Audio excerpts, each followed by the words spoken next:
Ampun.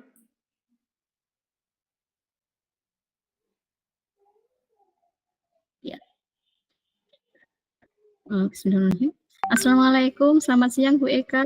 Bagaimana kabar hari ini? Waalaikumsalam Bu Aziza, selamat siang. Alhamdulillah hari ini cukup baik Bu.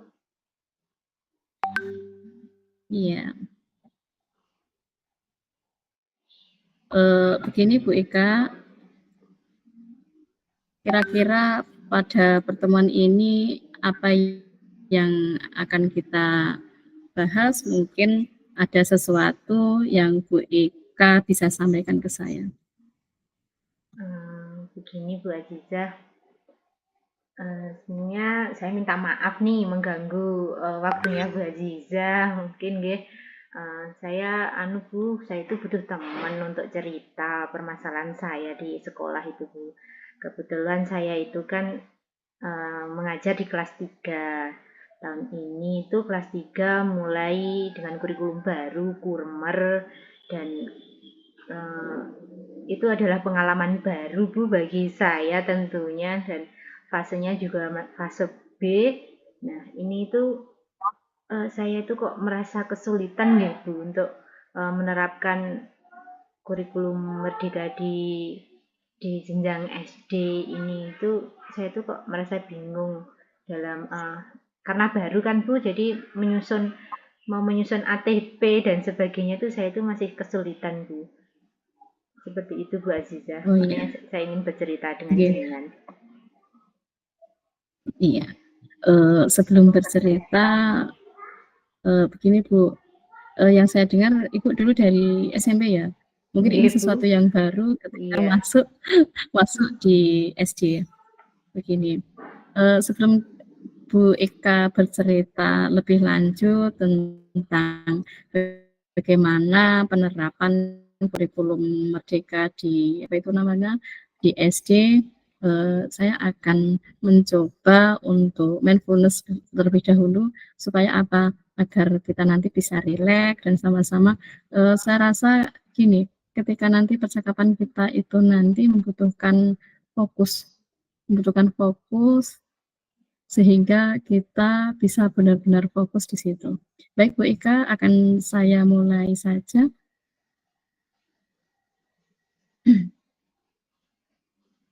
Bu Ika, kita stop sejenak, berhenti sejenak dari kegiatan apapun yang kita lakukan saat ini. Mari kita istirahat, fisik maupun mental, kurang lebih 2 menit saja. Sebelum mulai, silahkan Bu Eka cari posisi duduk senyaman mungkin dan cobalah untuk duduk tetap tegak, tidak membungkuk, namun kedua bahu rileks.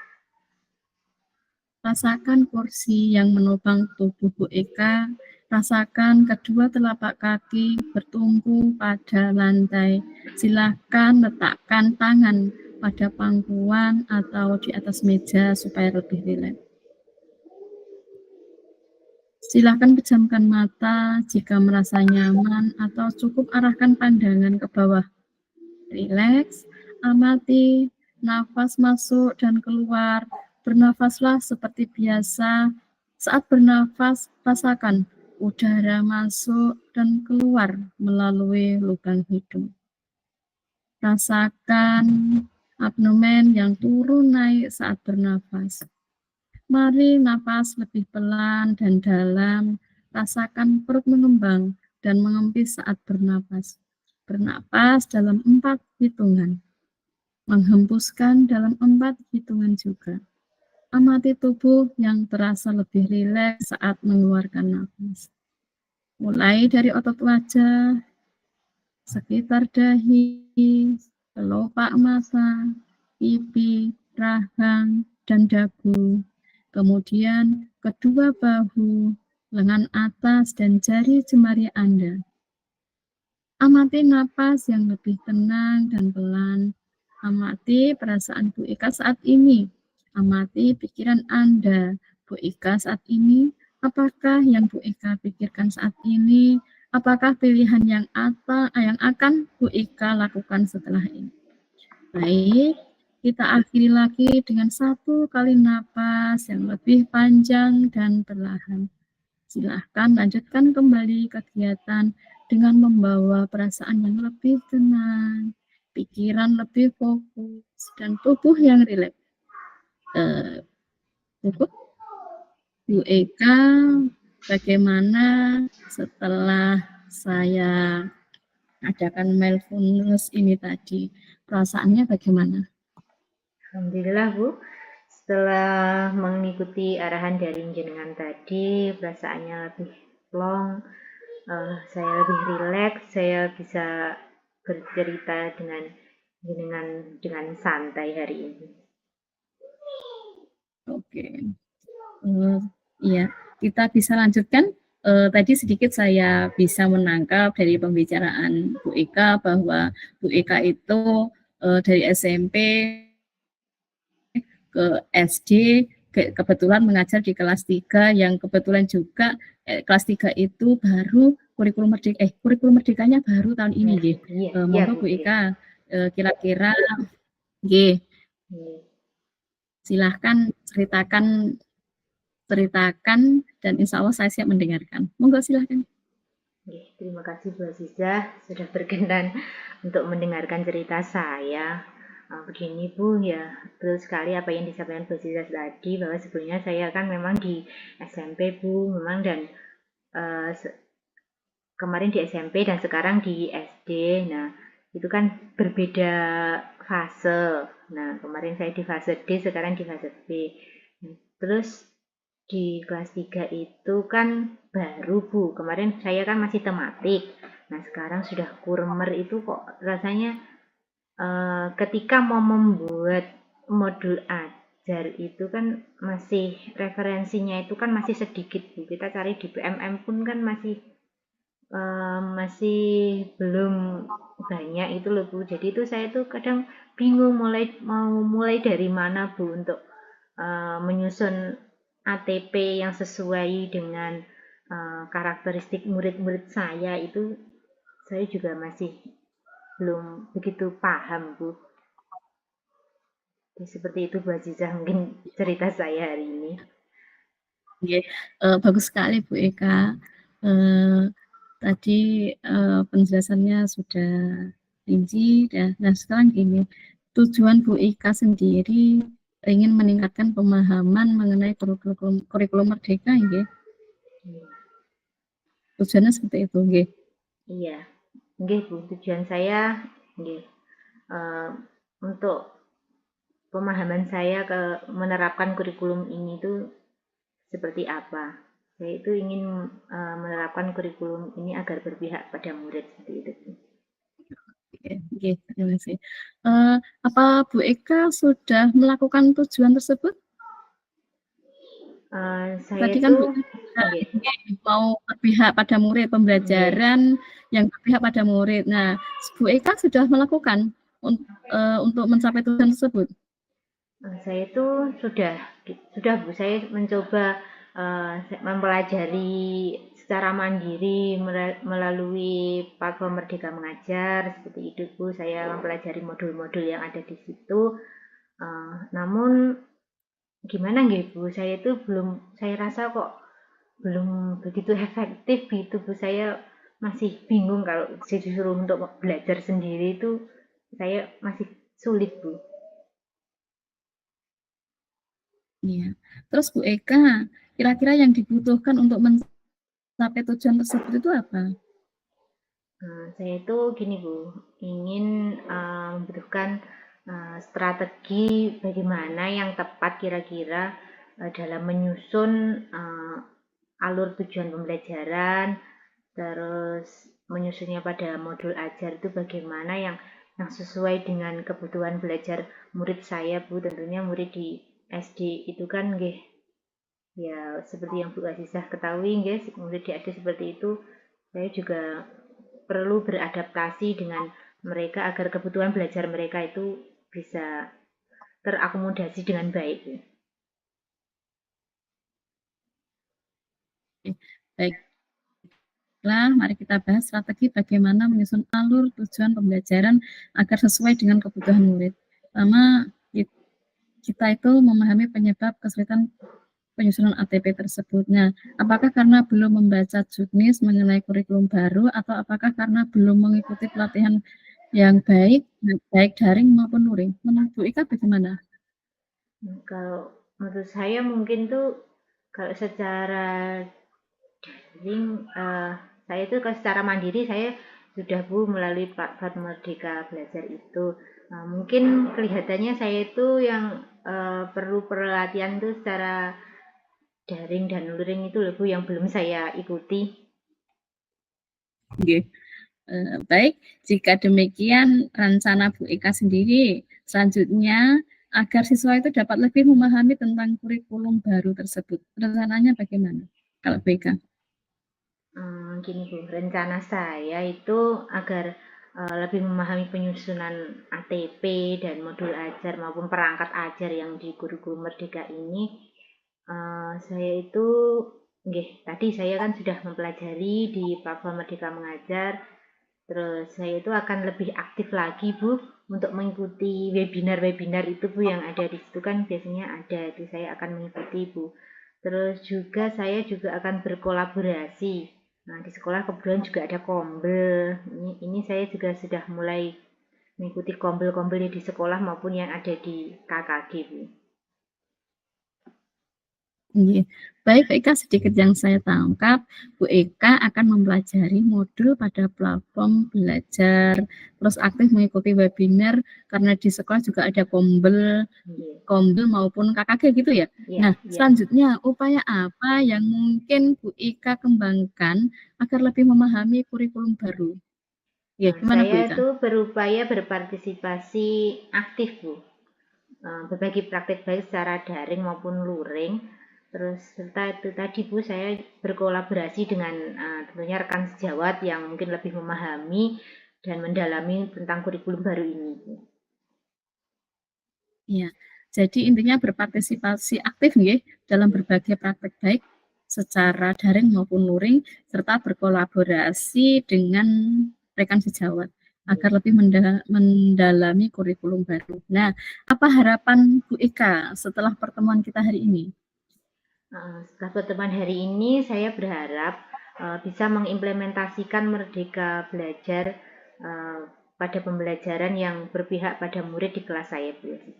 Seperti itu. Oke. Bagaimana Bu Eka?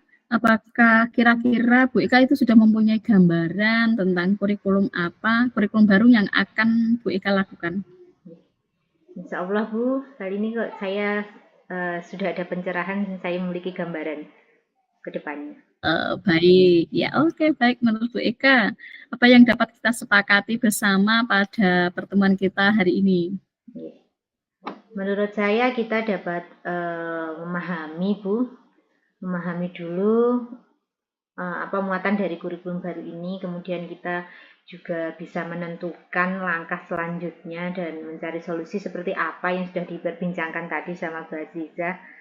Dengan belajar mandiri maupun juga melalui kegiatan-kegiatan webinar ataupun berpartisipasi aktif pada kegiatan kombel baik di sekolah sendiri maupun di KKG, Mbak Aziza. Ya, baiklah. Saya juga setuju dengan pernyataan Bu Eka. Nah, bagaimana Bu Eka? Apakah masih ada kendala lagi dalam menerapkan kurikulum baru di kelas? Saya rasa tidak Bu Azizah karena dari perbincangan kali ini saya sudah lebih memahami untuk kedepannya itu seperti apa kurikulum ini. Iya, baik. Kalau begitu, semoga Bu Eka bisa mengimplementasikan kurikulum Merdeka dalam pembelajaran yang berpihak pada murid. Baik, kita akhiri pertemuan kita pada hari ini dengan rasa syukur dan bahagia. Sampai bertemu lagi Bu Eka di lain kesempatan. Wassalamualaikum warahmatullahi wabarakatuh. Terima kasih Bu Azizah. Waalaikumsalam warahmatullahi wabarakatuh. Terima kasih. Oke, sama-sama.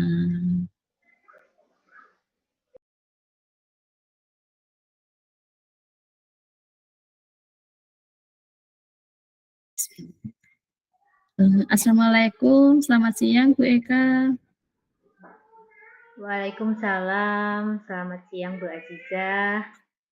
Bagaimana kabarnya hari ini Ibu? Alhamdulillah sehat. Bu Eka sendiri bagaimana kabarnya hari ini? Sehat? Alhamdulillah Bu Azizah. Hari ini saya masih diberikan nikmat sehat oleh Allah SWT. Amin, alhamdulillah. Bu Eka mohon maaf sebelumnya, bolehkah saya meminta waktunya sebentar? Saya mau bercerita tentang apa yang saya rasakan pada akhir-akhir ini di kelas. Bu, terima kasih Bu Azizah sudah mau berkenan bercerita dengan saya. Namun sebelum Bu Azizah bercerita, gimana kalau kita mindful sebentar Bu?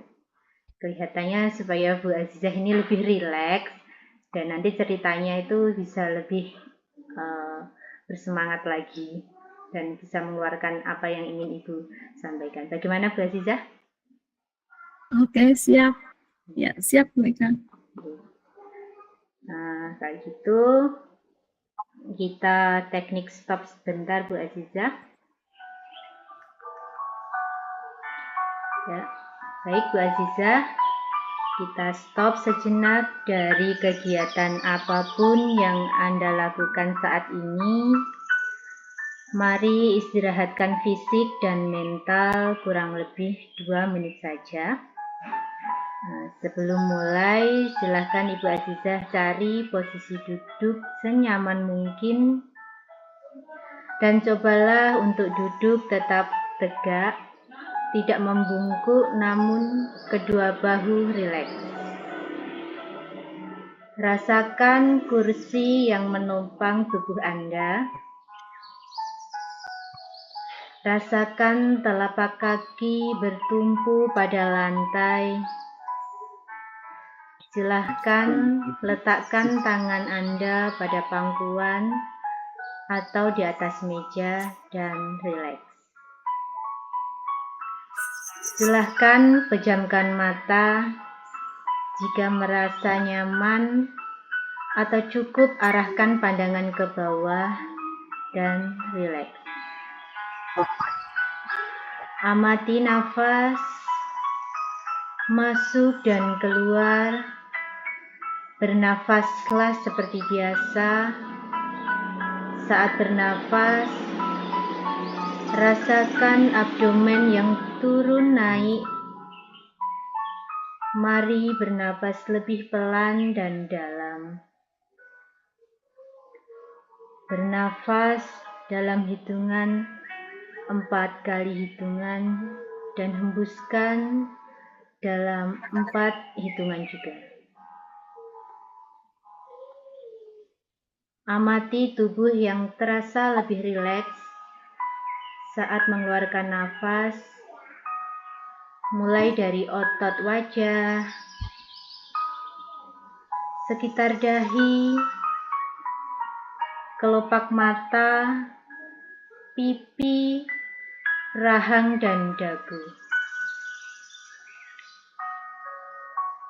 Kemudian kedua bahu, lengan atas, dan jari jemari Anda. Amati nafas yang lebih tenang dan pelan. Amati perasaan Anda saat ini. Nafas yang lebih tenang. Amati pikiran Anda saat ini. Apakah yang Anda pikirkan saat ini? Apakah pilihan yang Anda lakukan setelah ini? Baik, Bu Azizah. Kita akhiri lagi dengan 1 kali nafas yang lebih panjang dan perlahan. Silahkan lanjutkan kembali kegiatan dengan membawa perasaan yang lebih tenang, pikiran yang lebih fokus, tubuh yang lebih rileks. Bagaimana Bu Azizah? Sudah lebih rileks saat ini? Iya, alhamdulillah setelah saya melaksanakan arahan Bu Eka, pikiran saya sudah rileks dan saya siap untuk menceritakan apa yang saya sampaikan tadi. Ya, baik Bu Azizah, karena Bu Azizah juga sudah rileks hari ini, Bu Azizah silahkan dilanjutkan tadi apa yang menjadi unek-unek Bu Azizah yang ingin Bu Azizah ceritakan kepada saya, dan insya Allah saya siap untuk mendengarkannya. Oke. Baik Bu Eka. Begini Bu Eka, akhir-akhir ini ketika jam pelajaran anak-anak di kelas, saya itu sering sekali melihat anak-anak itu ngobrol sendiri, sehingga terkadang saya itu merasa lelah. Energi saya seakan terkuras jika terus-menerus mengingatkan mereka, dan itu sudah sering saya ingatkan bahwa jangan ramai di kelas atau ngobrol sendiri ketika Bapak Ibu guru atau khususnya saya itu menjelaskan materi yang akan saya sampaikan. Dan suasana kelas, dengan kejadian itu suasana kelas menjadi tidak kondusif. Akhirnya rekan-rekan atau teman-teman sekelasnya itu merasa terganggu ketika ada obrolan ini gitu toh. Nah, secara otomatis saya akan mengingatkan, ayo anak-anak jangan ramai. Nah, secara otomatis temannya yang tadinya mendengarkan dengan serius akhirnya terganggu. Begitu Bu Ika. Jadi tadi saya tangkap dari permasalahan Ibu Azizah itu tentang anak-anak yang sering ngobrol di dalam kelas gitu Bu Azizah. Betul. Dan itu tuh memang betul sekali Bu Azizah, itu kadang sering mengganggu dan menguras energi kita sebagai seorang guru. Seakan menguras energi gitu tadi Bu Azizah. Kadang sering mengingatkan anak-anak, terus kenapa anak-anak ini kok sering ya.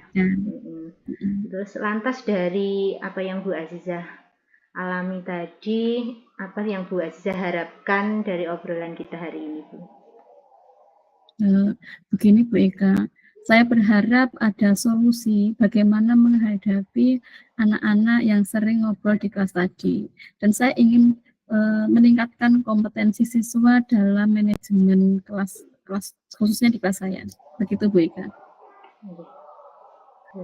Bagus sekali Bu Azizah, harapannya Bu Azizah ingin mencari solusi nggih. Nah, terus kira-kira dari permasalahan Bu Azizah tadi, apa tujuan Bu Azizah untuk ingin meningkatkan kompetensi tersebut Bu Azizah? Untuk meningkatkan kompetensi tersebut, saya ingin sekali menciptakan kelas yang kondusif. Seperti yang saya obrolkan tadi, bahwa anak-anak itu sering ngobrol sendiri ketika pelajaran dimulai.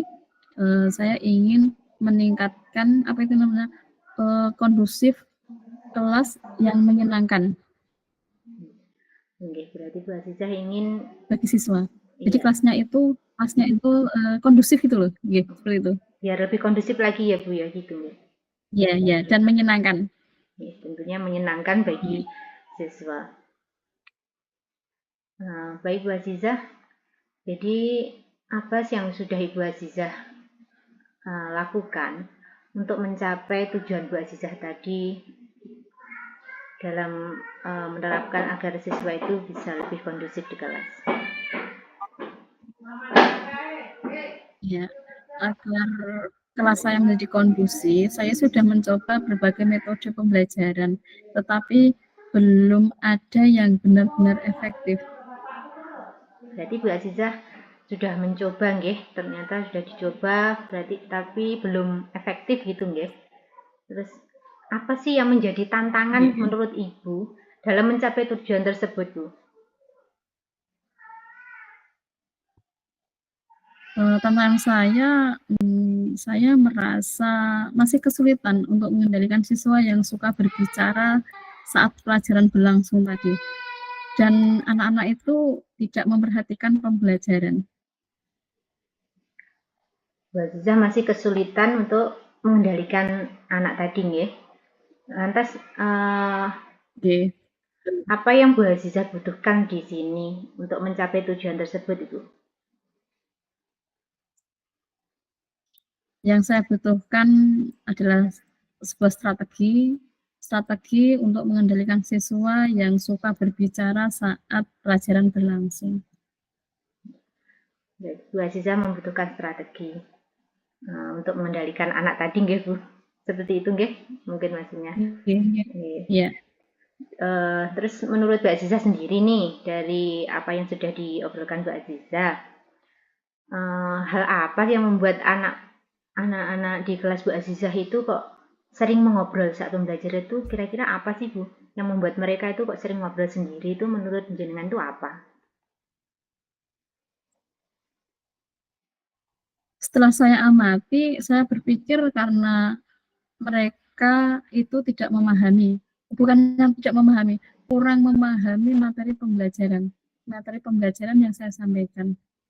Ya mungkin karena sesuatu yang baru, seperti saya ini kan di awal-awal ya di awal-awal masih apa itu namanya masih ajaran baru ya, jadi anak-anak itu belum memperhatikan, belum memahami lah istilahnya seperti itu. Yeah. Yes. Baik, jika demikian rencana Bu Azizah selanjutnya itu agar siswa lebih memahami materi pelajaran itu bagaimana Bu?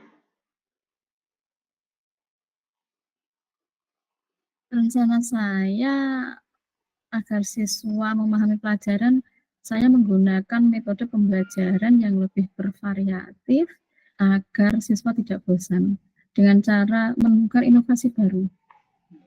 Seperti itu. Baik, jadi Bu Azizah bisa menggunakan metode yang bervariasi tadi nggih Bu ya, agar siswa itu tidak bosan. Terus agar harus serupa itu tidak terjadi lagi, kira-kira apa yang akan Bu Azizah lakukan?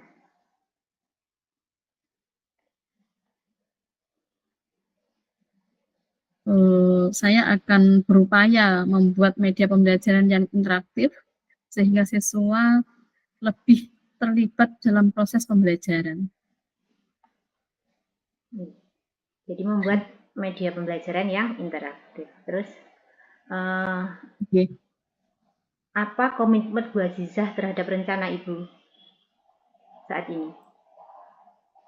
Iya, gini, saya berkomitmen untuk siswa, untuk saya sendiri, selalu membuat rencana pembelajaran yang mengasihkan, menggunakan banyak sumber belajar untuk eksplorasi materi sehingga murid-murid yang dapat menjalankan merdeka belajar dan saya akan membuat murid-murid saya itu senang, merasa senang dalam kegiatan eksplorasi tanpa ada unsur paksaan dan bisa mengimplementasikan strategi tersebut dalam meningkatkan manajemen, khususnya manajemen di kelas saya. Oke, seperti itu. Nah, bagaimana Mbak Azizah sekarang sudah memiliki gambaran untuk kedepannya?